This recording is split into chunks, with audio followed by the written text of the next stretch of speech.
Nah, untuk dengan pertanyaan saya dengan singkatnya, para mantan karyawan yang ada yang 14 orang ini tadi itu sudah dinyatakan mengundurkan diri seperti itu tadi ya. Nah, apakah di dalam pengunduran diri ini mereka berhak mendapatkan pasangan atau tidak? Kalau dia pengunduran diri secara sepihak Pak, tahu saya Pak ya, itu memang tidak ada hak pesangon.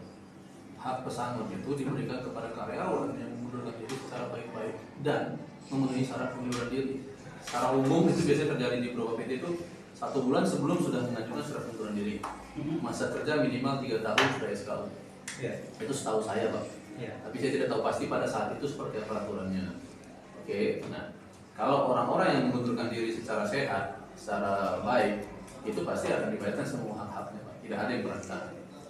Nah kecuali memang dia mengundurkan diri secara sepihak, nah itu secara undang-undang juga memang tidak perlu dibayarkan pesangonnya. Oke, itu diterapkan dengan undang-undang seperti itu diterapkan melalui kepemerintahan atau di salah satu PT? Maksudnya salah satu PT? Itu yang Bapak sampaikan tadi dengan cara untuk mengundurkan diri itu tidak dikategorikan layak mendapatkan. Saya tidak tahu untuk PT lain atau PT sini. Tahu saya di sini Pak. Ya. Ketika kita mau mengundurkan diri, hak yang dibayar adalah itu tadi jika memenuhi syarat satu, pengunduran diri diajukan 1 bulan sebelum hari H. Yang kedua, masa kerja sudah lebih dari 3 tahun Pak. Gitu.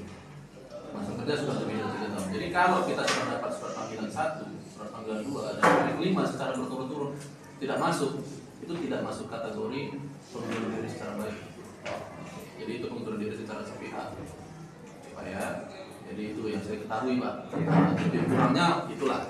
Kalau yang ada sesuatu berarti kami diskusikan itu. Tapi untuk menjawab Bapak yang tadi kita tidak datang saat dipanggil. Ada namanya bipartit dan tripartit Pak. Bipartit adalah penanganan permasalahan antara yang bersangkutan, Bapak selaku karyawan dan perusahaan selaku pemberi usaha. Kalau Bapak dipanggil saja tidak mau datang, bagaimana permasalahan itu bisa selesai? Sekarang saya tanya ke Bapak, Bapak datang rame-rame di sini ngapain Pak? Menyelesaikan masalah kan? Iya. Kalau Bapak datang waktu itu, muncul nggak masalah itu? Saya rasa nggak. Ya kan?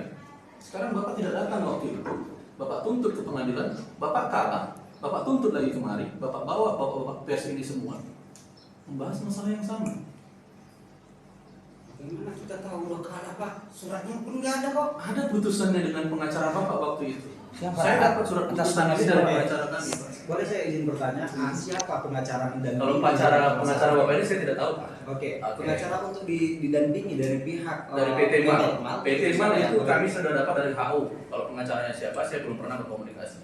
Karena memang setiap kejadian pengadilan perselisihan itu langsung ditangani oleh HU. Dalam departemen tersendiri, HRD-nya HU, Departemen Industrial. Jadi ketika ada masalah di PT, kita akan berkoordinasi dengan pusat. Pusatlah yang menangani. Kami hanya mendapatkan salinannya. Nah, seperti yang saya bacakan tadi, itu salinan resmi dari si kronologi dari asistennya. Saya nggak tahu kronologi dari Bapak, memang tidak dijelaskan di situ. Ya, jadi nanti kalau Bapak bilang tidak tahu permasalahannya itu menang kalahnya, waktu Bapak menuntut itu dengan pengacara Bapak tahu nggak hasil ini seperti apa? Jangan-jangan sampai sekarang Bapak nggak pernah ketemu lagi dengan pengacaranya setelah dari putusan sidang itu. Oke, saya mau nanya. Berdasarkan data dan fakta yang kami temukan, jadi semuanya sudah kita kutip. Apakah benar Pak ya, Bapak mewakili 3 orang ini dari 14 kakak? Tapi kita pun dapat tambahan 1 lagi sebenarnya, 15 kakak ini yang itu tambahan 1 dari mana? Kita belum tahu respon. Orang-orang Bapak menyampaikan sama kami pada saat itu orang Bapak di PHK bahkan diusir dari kebun. Iya Pak. Diusir kan? Sampai ditutup di paku apanya itu? Itu yang kemarin kita dari tadi Pak, coba menceritakan kronologisnya Kronologisnya bagaimana. Ceritakan juga Orang pun supaya Pak, kami ini Ditunggu biar benar menyampaikan sebagaimana yang mereka ketahui. Tapi orang Bapak juga menyampaikan sebagaimana yang Bapak alami. Nah, itu yang terjadi sampai entah hari apalah itu. Turunlah tim security sama Bapak Brimo. Iya, Berapa orang Brimopnya? 1 Pak Brimo. Kalau Itu 4 bulan. ya pokoknya Brimob lah Pak, nggak tahu Apa kan, namanya Brimob desa? nggak tahu Pak. Oke. Nah, jadi untuk paku apanya pintu, biar nggak bisa kami di situ lagi apa tidur lah, menginap gitu. Nah, Diusir. iya langsung diusir.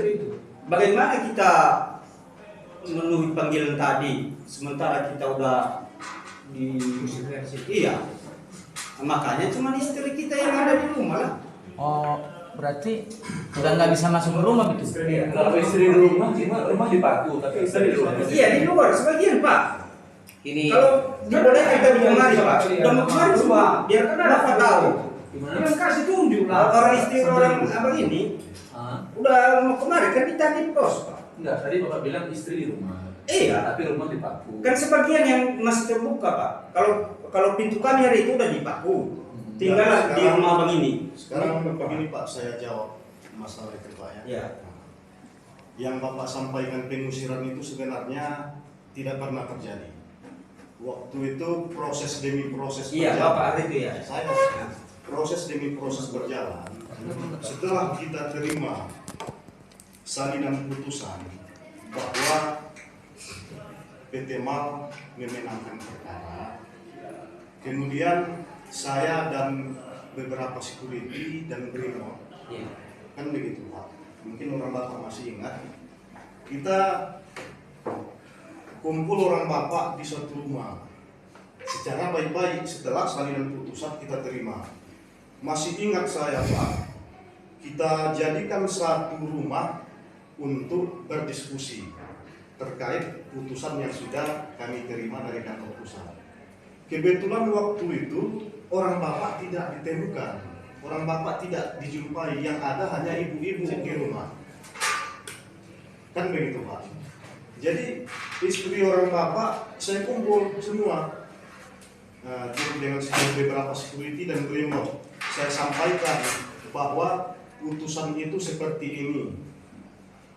Karena orang Bapak sudah tidak lagi jadi karyawan, orang itu karyawan baru kan ada yang mau tempati rumah. Jadi kita harap orang Bapak meninggalkan rumah. Itu yang pertama. Mediasi kita sampai 3 kali Pak, 3 kali kumpul di tempat yang sama juga. Nah, 3 kali berjalan dengan orang Bapak tidak pernah saya jumpa, memang hanya istri orang Bapak aja. Nah, setelah itu ada yang beberapa kakak yang mengindahkan himbauan kita sesuai dengan salinan putusan yang kita terima, dan ada juga yang tetap ada di situ, kan begitu Pak. Nah, beberapa kakak yang bersikeras tetap ada di situ, mungkin ada tindakan dari personil untuk menutup pintu begitu. Cuma dari awal kita sudah himbau secara baik-baik bahwa putusannya seperti ini. Nah, begitu ya Pak. Berarti sesuai yang disampaikan Ipa, berarti memang benar itu ya. Memang benar itu ada penguncian pintu atau pemakuan pintu itu ya. Cuman jarak waktunya yang kami tanyakan, jarak waktunya pada mulai mau kerja dengan penutupan penguncian pintu itu berapa lama Pak? Sudah sangat lama Pak, karena proses berjalan sudah berapa lama. Setelah kita terima salinan putusan baru kita kumpul orang ibu-ibu, karena bapak-bapak tidak kita jumpai lagi, kita sampaikan